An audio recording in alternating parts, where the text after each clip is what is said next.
Shalom. Bapak Ibu Saudara sekalian, dengan tema hari ini keluarga yang menyembah Allah, itu menegaskan bahwa perjalanan hidup keluarga kita sama seperti menaiki sepeda. Perjalanan keluarga itu dapat diandingkan seperti menaiki sepeda. Supaya dia jalan maka harus didayung. Dan ketika sudah mulai berjalan maka harus menjaga keseimbangan. Jalan dulu, baru dijaga keseimbangan, baru bisa stabil. Perjalanan keluarga di tengah-tengah dunia ini sering tidak stabil karena percaya diri terlalu tinggi, suara hati terlalu diyakini, perasaan selalu dianggap itu suatu kebenaran, sehingga apa yang dilakukan itu hal yang baik, belum tentu baik bagi orang lain. Karena cara setiap orang itu berbeda, apalagi ibu dan ayah di tengah-tengah keluarga. Walaupun mereka sama-sama diciptakan oleh Tuhan, tapi keinginan, kehendak, tujuan mungkin sama, tapi dalam prosesnya sering tidak sama. Keluarga pertama Adam dan Hawa yang diciptakan langsung oleh Allah, mereka ditempatkan di Taman Eden dengan berbagai segala kelebihan, kesempurnaan. Ternyata manusia sebenarnya kalau ditanya sebenarnya apa yang membuat Anda bahagia? Kalau seorang istri, seorang suami berkata kepada istrinya, apa yang saya lakukan supaya engkau bahagia dalam hidupmu? Satu saja.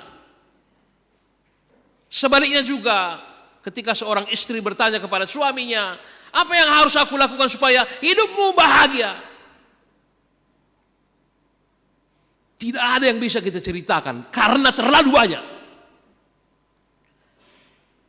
Kalau hanya satu kita tidak bahagia.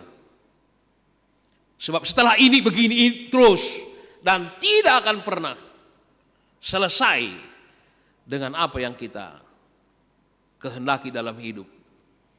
Sehingga dalam prosesnya dua pilihan yang harus kita jalani. Yang pertama, selalu taat kepada kebenaran firman Tuhan atau taat kepada dunia ini. Dan ternyata Adam dan Hawa memilih bukan Tuhan. Dan kegagalan mereka di sana dari uraian liturgi kita hari ini diperlihatkan bagaimana keluarga yang harus taat kepada firman Tuhan untuk memperoleh kebahagiaan yang sejati. Oleh karena itu, keluarga Adam dan Hawa dihancur leburkan dan tidak ada lagi damai sejahtera. Padahal semuanya ada. Hati-hati, jangan menganggap dengan kesempurnaan dan harta yang berlimpah, semua yang kita miliki ini mampu memberikan kebahagiaan. Tidak, sama sekali. Hanya yang memberi kebahagiaan kita berjalan, bertindak, berpikir, merenung, melakukan di dalam kebenaran firman Tuhan. Walaupun apapun yang dicapai dengan pikiran, doa yang dilakukan oleh manusia di tengah-tengah dunia ini, jelas tidak akan mampu. Maka dia dilempar keluar dari Taman Eden. Saya baru mendengar sebuah kesaksian dari seorang pendeta perempuan di Surabaya. Dia setiap hari hampir berkhotbah 2-3 kali. Itu makanya 40. Dalam sebulan dia bisa berkhotbah 40 kali. Luar biasa. Tapi dia mengatakan ketika dia melalui hari-hari hidupnya dan bisa berkhotbah 40 kali, Ternyata ada satu hal yang membuat dia jatuh. Orang mungkin mengatakan pendeta ini hebat, luar biasa dan lain sebagainya. Tapi saya mengatakan saya gagal. Wah, saya pun heran, kenapa dia berkata gagal?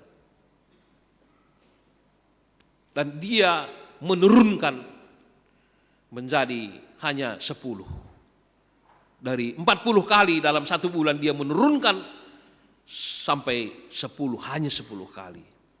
Di mana letak kegagalannya? Ketika dia ke sana berkhotbah, ternyata hubungannya dengan Tuhan nol. Mesbah dirinya dengan Allah putus. Dia hanya bekerja melayani Tuhan, tapi tidak hidup di dalam Tuhan. Ternyata dia merasakan pintu iblis akan selalu terbuka dan celah itu masuk sehingga hubungan pribadi kita dengan Tuhan putus. Jangan bangga dengan pekerjaan yang begitu luar biasa setiap hari ke sana ke sini. Hati-hati, hubungan kita dengan Tuhan harus dijaga. Mesbah pribadi kita harus benar-benar selalu baik. Dan ini yang diperlihatkan oleh Kornelius. Kornelius, dia seorang tentara, seorang komandan, dan dia tinggal di Kaisarea. Jelas dia orang Romawi, bukan orang Yahudi. Maka orang Yahudi jelas akan membenci Kornelius. Tetapi satu hal yang dia lakukan, dari teks kita diperlihatkan bahwa orang-orang Romawi ini menyembah dewa bulan, dewa matahari. Sementara orang-orang Yahudi menyembah Allah yang hidup. Tapi satu hal, dia mendengar, dia menyaksikan bagaimana perbuatan Tuhan dari kehidupan orang-orang Yahudi. Dan dia bergaul, walaupun mungkin jarak ada, tetapi kerinduannya melihat ternyata beriman, percaya kepada Allah tidak begitu saja berlalu. Kita datang ke gereja, kita berdoa, tidak hanya berdoa, bernyanyi, bersekutu bersama, tapi lihatlah, pandanglah cara Allah memelihara saudara-saudara.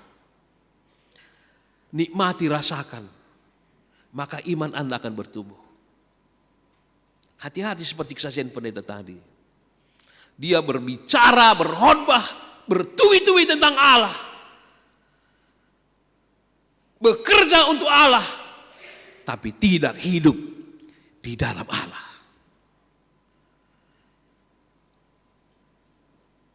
Kornelius, walaupun dia seorang Romawi, karena kerinduannya percaya kepada Tuhan, maka dia menjadikan hidupnya, mendidik hidupnya menjadi orang yang saleh.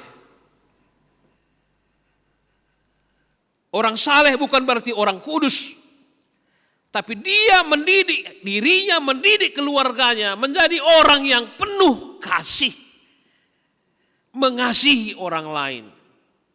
Siapapun dia, karena kita sama-sama manusia. Itu makanya dia bergaul, berbagi, memberi banyak sedekah, dan senantiasa berdoa kepada Allah, dan belajar dengan seisi rumahnya takut akan Allah. Oleh karena itu saudara, pada hari ini kita melihatkan dari teks uraian hari ini bahwa beribadah kepada Allah itu artinya bahwa kita dan isi keluarga kita mampu mendengar, mampu melihat perbuatan-perbuatan Allah di tengah-tengah kehidupan kita. Maka kita selalu menjaga wibawa Allah dalam rumah tangga kita. Di rumah kita ini ada gambar buah-buah Roh Kudus, ada salib, ada ayat-ayat Alkitab, dan ada foto pengantin. 60 inci. Luar biasa. Ada anak kita yang sudah wisuda dibuat lagi 40 inci. Tapi ketika ada persoalan tidak pernah dipandang buah-buah roh. Tidak pernah dilihat ayat Alkitab yang terpampang di rumah kita. Pertanyaannya, mengapa orang yang ribut suami dan istri, dia dekat tapi suaranya keras? Matanya, bukan lagi sibuk. Istrinya atau suaminya dekat.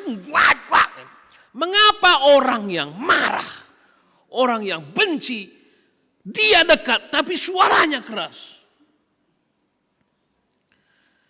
Dan mengapa kalau ada orang pacaran misalnya, satu di belakang, satu di sini, dia tahu. Mereka tidak bicara dengan kode, tahu. Jauh, tahu. Dekat, nggak mendengar. Persoalannya apa? Hati. Mengapa suami atau istri berkata-kata keras dekat? Karena hatinya jauh. Mengapa orang jauh bisa dekat? Hatinya dekat. Rumah tangga pertama harus menjaga hati. Supaya wibawa Allah benar-benar terjadi dalam kehidupan keluarga. Tidak ada kebun binatang dalam keluarga.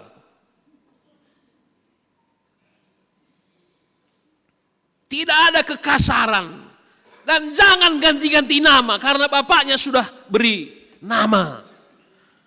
Buat suami kita atau buat istri kita ini ganti-ganti nama. Beda tiap bulan. Tuhan menciptakan kita sungguh amat baik. Muliakan Tuhan dari kehidupan kita, ucapan kita. Menjaga wibawa Allah. Apa yang diperhatikan Kornelius adalah gigih mencari kebenaran. Dia sudah tahu bagaimana Allah orang Israel.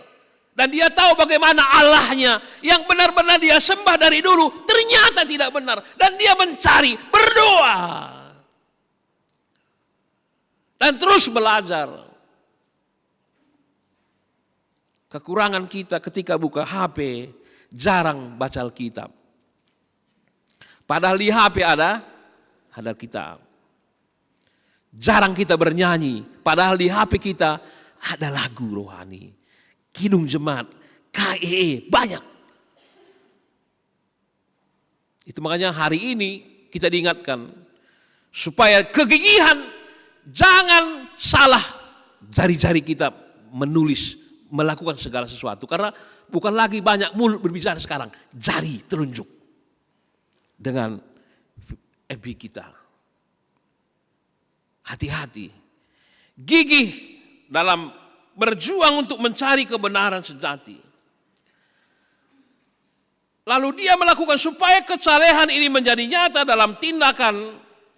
Maka dia memperlihatkan buah kasih itu sendiri dalam hidupnya. Membantu, melayani, bertindak dalam perbuatan. Dan apapun yang dia lakukan, dia selalu meletakkan landasannya dalam doa. Supaya ketika dia melakukan yang baik ini, bisa diterima orang. Banyak perkara, kebaikan-kebaikan kita, tidak mampu orang menerima. Karena dia melihat bukan apa yang kita berikan, apa yang kita lakukan, melihat diri kita sendiri. Kalau seseorang itu kita benci, maka ketika orang yang dibenci itu memberi sesuatu kepada kita, tanda tanya, ada apa? Tapi apapun yang diperlakukan oleh orang lain bagi Kornelius, tapi dia meletakkan landasannya kepada imannya. Oleh karena itu mungkin ketika kita ke PJJ atau PA kita katakanlah WA atau HP teman-teman kita, mungkin nggak dijawab sama sekali, nggak ada balasan. Mungkin di WA hari ini, besok baru dilihatnya. Nggak apa-apa. Yang penting sudah kita lakukan. Ini banyak orang di telepon. Di mana? Nggak ada jawabannya. Lalu ketemu, kau nih kau di macam-macam. Ketika hati kita tidak damai sejahtera, maka orang yang lawan kita bicara juga bisa juga naik darahnya. Tapi kalau hati kita ini damai sejahtera, maka kita bertemu, dia juga menerima kita dengan baik. Ternyata itu landasan doa itu sendiri. Kekuatan kita di sana. Oleh karena itu saudara, maka dengan tema kita pada hari yang pertama adalah, apakah yang terjadi jika keluarga bersatu hati menyembah Allah? Kesehatian dalam bacaan kita, maka ketika keluarga itu menyembah Allah, ada upah yang diberikan Tuhan kepada kita. Ayat 2, anak cucunya perkasa di bumi. Kesetiaan menyembah Allah, melakukan firman Allah dalam kehidupan kita, dan supaya hidup kita ini berkenan dan selalu didukung dalam doa, saling mendoakan satu dengan yang lain dalam keluarga, maka anak-anak kita sampai cucu-cucu kita perkasa di bumi. Perkasa dalam arti terkenal dan dikenal. Banyak orang terkenal, tapi tidak banyak orang mengenalnya. Anak cucu kita terkenal karena dikenal lagi. Dalam tindakannya, dalam perbuatannya. Nyata bagi kehidupan orang lain. Dikatakan lagi dalam kitab Mazmur tadi bahwa harta kekayaannya ada dalam rumahnya. Dalam 1 Tawarik 17, 25 sampai 29, seorang orang yang mau berumah tangga sebenarnya banyak ada ayat-ayat pengantin. Ini sering dibuat menjadi ayat yang indah doa Daud. Kiranya engkau berkenan memberkati keluarga hambamu ini, supaya tetap ada di hadapanmu untuk selama-lamanya. Ayat yang sangat indah sekali. Maka dalam perjalanan kehidupan kita tidak goyah. Kenapa? Karena dari gelap terbit terang. Selalu ada cara Tuhan bekerja. Cara Tuhan menunjukkan bagaimana arah yang kita hidup. Kadang-kadang kita ada anak kita misalnya di Jambi atau katakanlah di Surabaya, kita tidak mengenal siapa-siapa di sana. Tapi ketika anak kita sekolah di sana, kita mau ke sana, semua nanti akan Tuhan tunjukkan. Ketika kita mendengar ada anak kita sakit, dan Tuhan punya cara menolong anak kita di sana. Mengapa? Lakukanlah yang baik di tempat kita. Jadi kebaikan kasih Allah yang kita lakukan di sini, maka Tuhan pada waktunya melakukan lagi pekerjaannya di tempat yang lain. Itulah dari gelap terbit terang, selalu ada cara Tuhan untuk menyelamatkan, membawa kehidupan keluarga kita. Maka dalam perjalanannya jelas bahwa dalam Mazmur 37 ayat 10, orang benar tidak pernah ditinggalkan Tuhan. Sampai anak cucu-cucunya tidak pernah ada yang meminta-minta. Itu janji Tuhan. Oleh karena itu kalau masih ada anak kita, masih ada suami atau istri kita. Kadang-kadang ayo ke gereja Pak, ya udahlah mama sajalah. Andaikan sebuah rumah, ada pintu, ada jendela, datang musuh. Kalau hanya pintu yang dijaga, jendelanya terbuka, masuk dari sana. Kalau hanya istri yang beribadah kepada Tuhan, itu menutup pintu, membuka jendela. Hati-hati. Hati-hati. Kalau suami istri beribadah kepada Tuhan, itu artinya bahwa pintu dan jendela ditutup, tapi atapnya terbuka. Maka masuk lagi. Maka harus sehati sama seperti Cornelius tadi, beribadah, percaya kepada Allah yang hidup, baik anak kita, baik suami kita, istri kita. Artinya bahwa rumah tertutup bagi kuasa kegelapan. Tidak ada celah. Selagi masih hidup suami kita, dia malas ke gereja, doakanlah. Sebab selama dia masih hidup, baru ada kesempatan. Sudah mati, gak bisa lagi.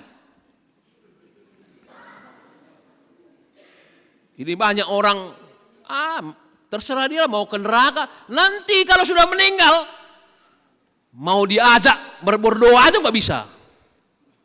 Hanya nangis, menyesal. Percaya tidak percaya kepada Tuhan, tapi dengan doa, yakinlah. Itu doa Ibu Agustinus. Anaknya Agustinus luar biasa jahatnya. Tapi Tuhan yang mengubah sampai menjadi seorang bapak gereja. Doa itu makanya seorang ibu, doa tiang, leher karena suami kepala. Kepala ini tidak bisa berkesana kesini kalau tidak ini leher. Jadi antara kepala dan leher harus satu. Senyawa, sehati.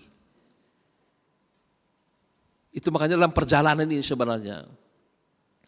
Belajarlah, saling mengenal, berproseslah dalam iman di tengah-tengah keluarga. Supaya ketika sudah zaitun, jangan ada lagi perdebatan. Jangan lagi ada pertikaian. Ena engkau pekak lu zaitun, ya nanti lu rubati, muli ini, ujaya muli.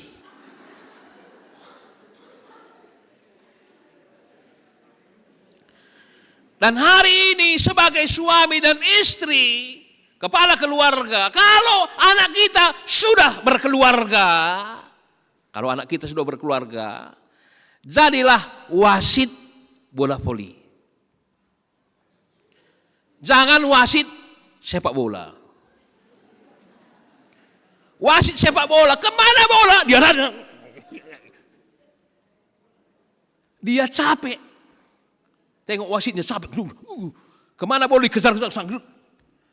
Sebenarnya kita ini nggak perlu capek. Kita ini nggak perlu dicampuri. Kalau anak kita udah berkeluarga, sudahlah.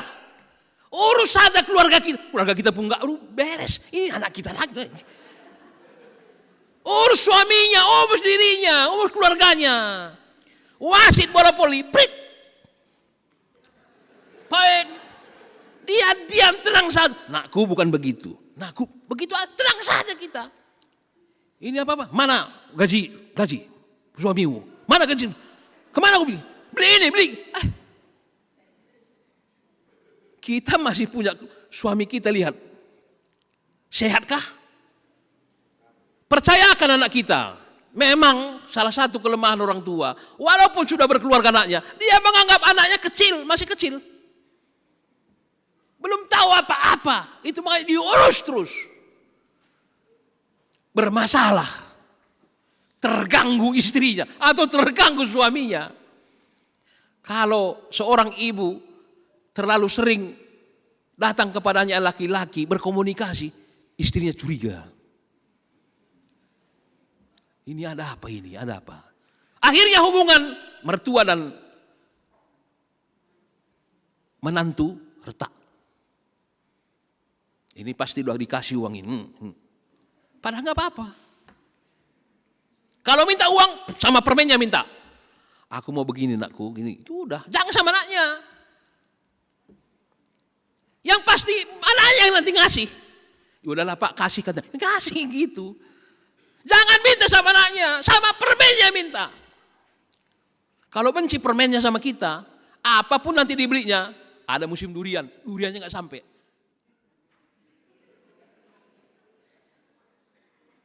Tapi kalau hubungan kita baik, langsung dia, kami ini mau beli durian sama baby sama Kila berapa?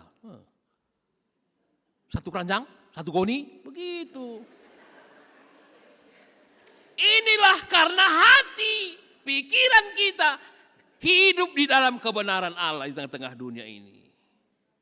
Tantangan kita sekarang masalah hedonisme, kesenangan, materialisme.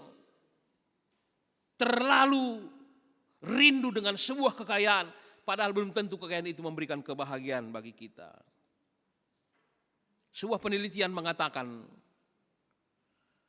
itu penelitian di Amerika tahun 2023 ini, ternyata katanya hubungan suami istri banyak masalah. Dalam kasus ini 35% itu bermasalah ternyata hubungan suami dan istri. Masalah apa? Masalah ekonomi. Masalah judi online, pinjaman online, perceraian, perselingkuhan. Bermasalah banyak ini. 30% komunikasi dengan anak-anak rendah sekali. Itu gara-gara gadget ini. Kemarin kami SKMS, ini pengalaman yang menarik juga. Kami ini dekat sebelah. Ada penceramah memaparkan dari depan ini. Lalu temanku ini mau WA aku. Tolong, ternyata yang sebelah mau WA. Bisa bicara, kenapa di WA? Loh, sebelah kita mau masuk WA. Tolong, masuk. Apa gue bilang gitu? Jadi sebenarnya komunikasi ini sudah dengan anak kita, dengan suami kita, dengan keluarga, semua sekarang ini nggak ada lagi komunikasi. Artinya bahwa hati kita ini semakin jauh. Walaupun kita dekat, jauh. Ini persoalan. Kita tidak tahu dan tidak mengerti lagi bagaimana pergumulan anak kita. Maka dia akan mencari orang yang bisa bercerita. Bukan bapak mamanya tempat cerita sekarang, cari orang lain. Bukan lagi di gereja GPKP dia menceritakan segala sesuatu, gereja lain.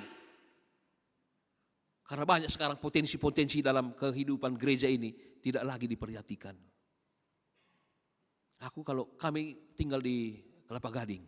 Di Kelapa Gading itu gerejanya luar biasa. Ada 4 gereja besar di situ. Sekali ibadah 5.000 orang. Ada 3.000, 4 kali dalam satu hari. Gereja GPKP 500 pun susah. Sekali ibadah ini 500 susah. Itu 4 kali 5.000 coba. Itu gereja Tiberias. Gereja Mawar Sarun. Banyak anggota kita ke sana. Dan guru sekolah minggunya, ya orang GPKP. Pemain musiknya, song leadernya, orang GPKP. Kenapa? Karena mereka, apa yang mereka lakukan dalam kehidupan ini, enggak terjawab melalui kehidupan gereja sendiri.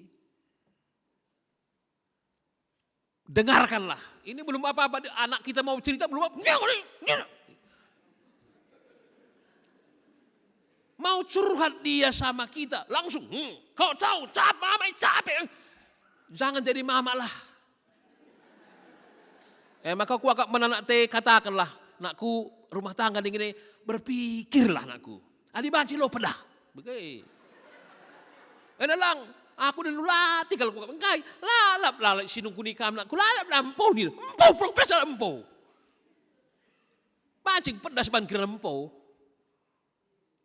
Tapi harus tahu, sekali pesta sekarang berapa? 300 juta, ini saya 300 juta.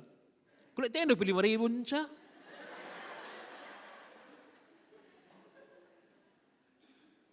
Keinginan kita tinggi, padahal perbuatan kita enggak tinggi. Aku sering perhatikan, juga salah. Aku dalam arti melihat ketika kita pemberkatan, wah bunga macam-macam ini datang dari sana entah macam-macam, pengantin naik ini, wah naik kuda lah, naik apalah. Biayanya berapa? 15 juta. Belum lagi di sini entah apa, macam-macam, seragam lagi sana, bikin seragam sini. Selesai ibadah, kuretnya berapa? 1 juta. Nari pengantin, berapa dapat? 50 juta. Untuk Tuhan, kerdil sekali kita. Kita bangga ketika banyak orang memuji dan lain sebagainya. Allah di mana? Direndahkan. Dan hari ini jangan pernah rendahkan Allah. Sebab orang yang merendahkan Allah, dia sendiri akan direndahkan. Tidak ada kebahagiaan.